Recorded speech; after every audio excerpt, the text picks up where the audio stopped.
Today we are changing the battery on a Kubota Tractor. This model is a L5030 right here.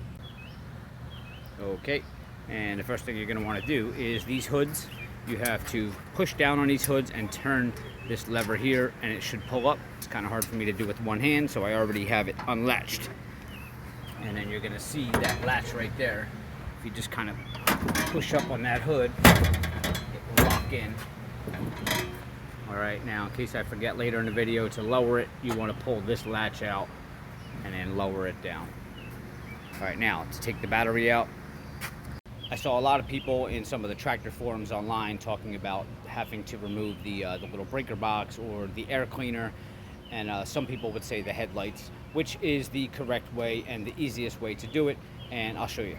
Now, things that people were talking about removing were these two bolts back here to remove this whole assembly, and you don't need to do that. If you just look down at your headlights, you have a wing nut here, which I already loosened to speed up the video, and if you come around here, you have another wing nut right here. You're just going to take them two off like so, and then you're going to lift up on this, and voila, that comes out. Then you want to unplug your headlights right here, and this assembly is now out of there. See how fast that was? And now you can get to your battery with nothing in the way. You don't have to remove the air cleaner. If this tip helped you out, please hit subscribe below, give me a like, and I'll see you guys next time.